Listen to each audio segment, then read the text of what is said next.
We've talked a lot on the show about the coronavirus in the nursing homes, but another population that has been hit is our prison population, because it's kind of hard to be socially distanced when you have a limited amount of space and you're locked up behind bars. With us now on the show, Chris Gautz. He's the spokesperson for the Michigan Department of Corrections. Chris, great to have you with us. Thanks, Ronnie. Good to be on. I know we've had you on a couple times in the past when we were talking about the virus spreading through the prison and some of the efforts that the staff members were trying to do to help mitigate that issue. Now I feel like we're moving into a new phase of the virus.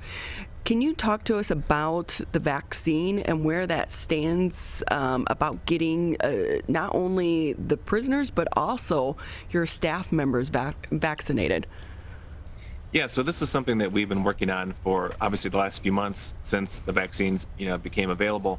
And back in late January, early February, we completed our first phase of the vaccine for our prisoners. We did about 4,000 in that first round of vaccinations that ended on February 3rd. And that was for prisoners who were over the age of 65. And then if we had any remaining doses at individual prisons, it went to those who were under 65 who had pre-existing medical conditions that made them more at risk for an adverse reaction to COVID if they were to get it. This week, actually, so your call was perfect timing, because this week right now we're in our next phase. And right now, at every prison around the state this week, we're offering it to prisoners who are over the age of 50. And then if there's any left, then it goes to those who are under the age of 50 who have existing medical conditions as well. So by the end of this week, so by tomorrow, about 8,000 of our prisoners out of 33,000 total will have had the opportunity to be vaccinated. What's the timeline to get everyone vaccinated? That timeline isn't up to us. It's determined by the Department of Health and Human Services. It's our understanding, though, that hopefully within the next few weeks to a month, we could have just about every prisoner able to be vaccinated. We're still following the schedules, just like in the general public. That's why when 50 and up, we're able to get it in the general public, 50 and up in the prisons, we're able to get it. So we're working through that system, and hopefully very quickly we'll be able to have the vaccine offered to all of our prisoner population. So, Chris, we know that first responders and police officers were included in that first phase. Have all of your employees been able to get vaccinated? Yeah, thankfully, the first individuals on our staff inside the prisons were our healthcare workers, so our nurses, doctors, and those kind of folks in our prisons were the first that were able to get it under the state health department's plan. And those individuals started being able to receive those on December 30th. As of yesterday, now all of our prisons have had the ability to have the vaccination there on site, as well as being able to coordinate it just generally in the community, going to the health department, going to Walgreens, what have you. But we also secured enough doses through the state health department that we were able to offer the vaccine to every prison employee who wanted it, and we're able to bring that on site to them to be either administered by the local health department or by the Michigan National Guard. That's good news to hear. And plus, we had the CDC come out this week with the new guidelines for people that are vaccinated. How does that change how you operate day to day? Right now, it's not going to change anything. Just because we are in a congregate setting, we have to be extra careful. We want to make sure that we're not letting our guard down at all. We don't want to see spikes. We don't want to see the variant show up and come through the facilities again. So we're going to hold true to our policies and our protocols, and we're going to remain making sure that all prisoners, all staff are required to wear masks at all times, as well as doing weekly testing at all sites as well. And Chris, I'm not giving you guys a pass here, but I will say you're in a tough situation because how do you socially distance people? And I know one thing that is being done is to release those that qualify early. Can you talk to us about your numbers overall, where they are in the state of Michigan with the releasing of some of the inmates? Sure. So last year we paroled about 8,000 prisoners. But again, I don't want people to hear that and be worried that we were somehow just opening up the doors and letting people out because we didn't want them to get COVID. That's not the case. That was about the same number of people that we paroled the year before. And that's because our guidelines and our protocols and standards around parole remain the same. Public safety is the first and only the first and top priority for us. That said, we did move forward When normally, say, someone who is seen by the board, we would typically say to them, well, we'll see you in a year. We're not really ready for you to be, we don't think you're ready to be released. We'll see you in a year. Once the pandemic hit, we decided to move that up and say, okay, let's look at them again now. Did they complete a class? Maybe did they go another few months without getting into any trouble? And let's interview them again, and let's see if we have a different opinion. And so all we did was move up that period, but no one is allowed to be released early in Michigan due to truth in sentencing. So everyone who's eligible for parole in Michigan has been reviewed by the parole board, and everyone who the board felt safely could be released has been released. And so right now our prison population is down to about 33,000 prisoners. When the pandemic started, we were just north of 38,000. So this is the lowest prison population Michigan has had since the mid-1990s. So about 30 years now since this population level we've seen. And we just released a projection just a few days ago to the legislature, where we're predicting by 2025 that population could decrease another few thousand down to about 31,000 individuals, which again would be a low that we haven't seen in many decades. So what would you contribute that number to? Certainly a big part of it this year is COVID. Our population dropped quite a bit. Obviously, being down 4,500 prisoners from a year ago is a massive decline. And a big chunk of that obviously is because of COVID, because the courts are sending fewer people to us, and crime is down in many places, parts of the state, and so that contributes mightily to it. And so that's the big reason. Also, though, our big pushes on education, reforms, those kind of things are helping individuals in the community not coming back to prison, and that's been a big part of our push as well. So if I can go back to just a second, you were saying that just because of COVID, people that were maybe they were sentenced because or convicted of like low-level violence crimes is what I guess they're referred to, more financial crimes, things of that nature. They're not getting out early just because they're not deemed a threat to society, right? Yeah, we have no authority under the law to release individuals until they've served that minimum sentence. So if someone gets a 5 to 10 year sentence, they have to serve all full that 5 years before we're allowed to do anything with them. And of our 33,000 prisoners, 85% of them have not served their minimum sentence. So that's a huge chunk of our population that we just have no say over whether or not they can be released. And I think that's a big misconception in the community right now is I don't think that's been made clear. It's like, hey, just because of A, B, C, D, and E doesn't mean they're getting out of jail early card. Yeah, we hear that from advocates, from lawmakers and others who wonder why more people aren't being released. And that's something that if people want to see that happen, that's something that they need to contact their legislator about, and they would need to repeal or the truth in sentencing or do something around that law. There's no mechanism that we have to do that. Before we jump ahead, because I do want to ask you about staffing right now, but you touched on the variants of COVID-19 that are starting to spread right now. How concerning is that to members of the leadership within the prison population? Oh, it's very concerning. We did have an experience with the variant at one of our prisons back last month, and we had to immediately work with the state health department to do everything we could to contain that as much as possible. We had one employee who tested positive for the variant. We received that news late in the afternoon, early evening. By the next morning, we were already in a system of everyone at the facility was wearing full PPE suits.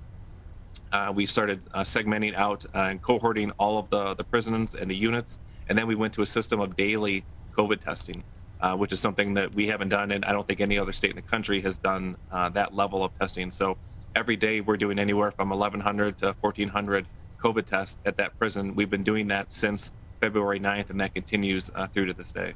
And just at that prison or all the prisons? Just at that prison, and then there were two prisons where before we learned that we had the variant at that prison, about 20 or 30 of those prisoners had been moved to either Macomb or to Jackson because they were elderly or they had medical conditions that we were concerned might make them more prone to having an adverse reaction.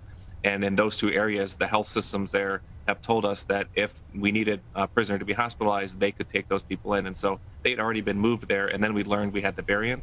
And so then we're doing the daily testing for anyone who comes in contact with those individuals as well. And thankfully, though, that is not spread at either of those two prisons. And so that's a pretty big accomplishment given how contagious this British variant can be. Chris Gautz with us here on the MegaCast. He's the spokesperson for the Michigan Department of Corrections. And Chris, if we can talk, we should recognize that there have been members of your staff as well as prisoners that have died due to COVID-19, and their lives mattered. And we should take a moment to recognize that they have died from this virus as well, just like outside of the prison populations. It has touched your organization very closely as well. But when we talk about the staff members, I think one of the things that really came to light throughout this pandemic, how hard it is to get people to want to come and work for the Department of Corrections. Where are your staffing levels right now, and are you hiring? Yeah, well, first of all, I want to say thank you for mentioning that. It is a very tough on our staff, and we have had 4 individuals who work for us who have passed away to COVID, and 138 prisoners. And that loss of life does need to be reflected on and remembered, especially as we come upon this year now of dealing with COVID. So I appreciate that. But yes, we are hiring. We have been hiring. We're in the midst of hiring about 800 new corrections officers this year.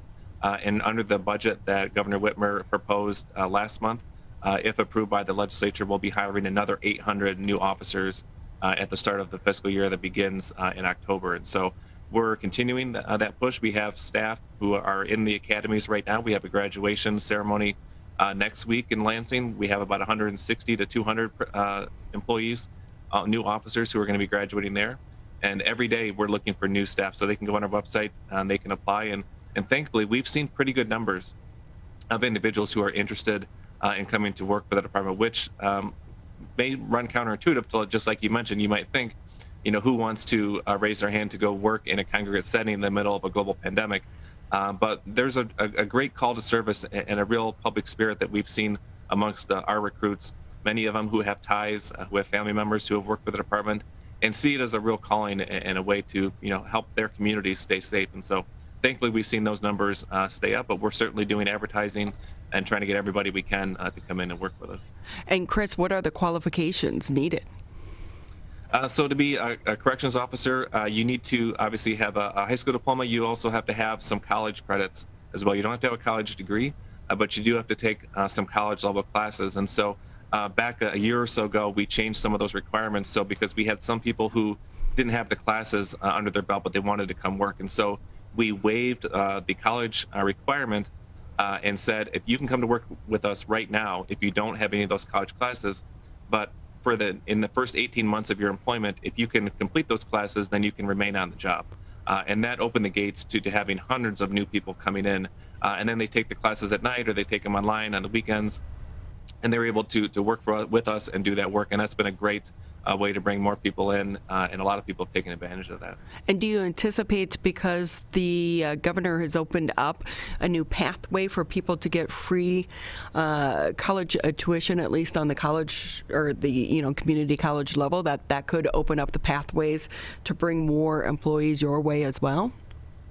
It certainly could, and we certainly welcome that. We want to make sure we have the best educated workforce possible, making sure that they know that there are other options available to them to further their careers and education if they want to complete that degree and decide that maybe working inside the prison isn't what's for them.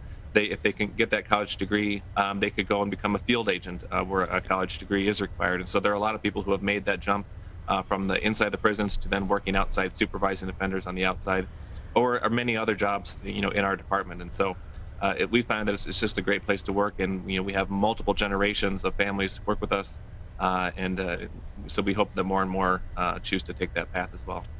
Well, just like for so many of our loved ones in our nursing facilities, I know that visitation has been closed. In-person visitation has been closed in so many of the prisons as well. What is the status of that? Are you offering in-person visitation? Not yet, but again, your timing is very good. You may see an announcement about that, possibly later today or tomorrow. And so your timing is very, very good. But yes, our plan, we shut down or suspended in-person visiting in our facilities on March 13th of 2020. And our goal is to be able to restore in-person visiting, hopefully by the end of this month, as long as those facilities aren't under quarantine or there's not a current outbreak. there. And so we'll have information on our website once we've fully made that announcement. Individuals who want to come and visit will be able to, they'll have to go online and register and schedule an appointment. And then they'll have to check our website to make sure that that facility didn't experience a recent outbreak. And then we'll go through that and we'll be able to get back, because we realize how important in-person visiting is, and be able to have that personal connection and being able to be in the same room with someone. And so we really want to get back to that. In the meantime, we have been offering video visitation as well, and that video visitation piece will continue even as in-person visits are resumed. Just because we know that if you live in Detroit but your loved one is in Muskegon or Manistee or up in the UP, it can be hard. Or maybe it's in next winter. It'll be the snow is hard to travel. You can still hop on your computer and be able to have that connection and see that individual. So that's something that will continue as well. So Chris, though, quickly, if I can ask you, when you're talking about the video visitations, what is the cost for those? Because we do know that some of the phone calls and some of these video conferences, they're quite expensive. Have you waived the fees during this time? So, but yeah, before the pandemic started, we were able to work with our communications providers to offer several free calls and several free emails per week. The video calls, we were able to work with our provider. The ones who do the video calls are the same ones who do our telephones. And so the cost of the video is the same price as a regular telephone call. So we were able to bring that cost way down. And so it's about 17 cents per minute to do the video call, and it's a 20-minute call. And we should point out that this is an outside contractor. It's not the state of Michigan Department of Corrections. That's right. That's right.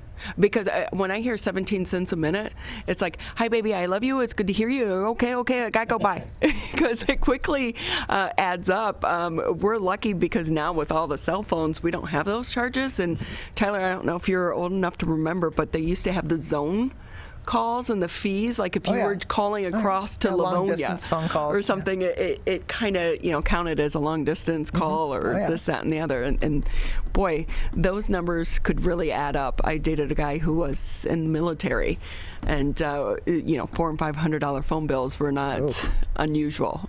So yeah, we worked really hard to make sure, because there have been states where those fees and that cost has been really high, and so a few years ago we renegotiated that contract with that provider, and basically we went to them and we said, we want all of the services and benefits that you're providing to us, but we want you to cut the amount that the loved ones and the prisoners pay. And we told them, I believe I can't remember if it's 16 or 17 cents, but we told them that's the amount that we want it to be, and you have to provide all the same things. And if you want that contract, that's what the terms are. And they met that, because we wanted to bring down that cost. And we're saving the families of loved ones who call the prisoners now millions of dollars a year based on the reductions that we were able to negotiate. Chris Gautz with us here on the MegaCast. He's the spokesperson for the Michigan Department of Corrections. Chris, we always appreciate your time. Anything maybe I didn't touch on that you want to add before we say goodbye? No, just that just a week or so ago, we announced our recidivism rate, which is now the lowest in state history at 26.6%. So that's how many people come back to prison within 3 years of being released. And so having that number down is a huge accomplishment. It means that those individuals who are being released, far fewer of them are coming back, which means that means we're having safer communities and fewer victims, because of the efforts that we're doing on the inside to help them, have better outcomes, as well as supervising them in new and more efficient ways, is leading to far better outcomes and having the lowest recidivism rate now than we've ever had. Well, that benefits all of us, but if I can ask, what are some of those efforts that are being done indoors to try to help the prisoners succeed when they are released? So there's a ton of evidence-based programming that we do, cognitive therapies, making sure that we're addressing the risks and the needs that individuals have. That's a big part of it. Our core programming, we are the largest provider of adult education in the state. We provide more GEDs than any other school or ISD in the state. And so that's part of it. That gets them their baseline. And then we can offer them the ability to take college courses, get an associate's or a bachelor's degree through some of the colleges and universities that we work with, as well as our vocational trades training centers, our vocational villages that we've offered. And actually just in the next few weeks, hopefully, we're going to be opening up our third vocational village at our women's prison in Ypsilanti that's going to offer things like cosmetology, 3D printing. There's a whole bunch of things like that we've been doing around the state welding, electrical, plumbing, electrical, architecture programs that help these individuals get a leg up. And then we have employment counselors that we have that work for us, that work to get these individuals jobs before they even walk out the door. Well, that's a great program to have, because we do know so many people, if they have a felony conviction on their record, it's hard for them to find work, even with these skills. So that is a piece of the puzzle as well. Chris, we so appreciate your time here today. Yeah, thank you. Anytime.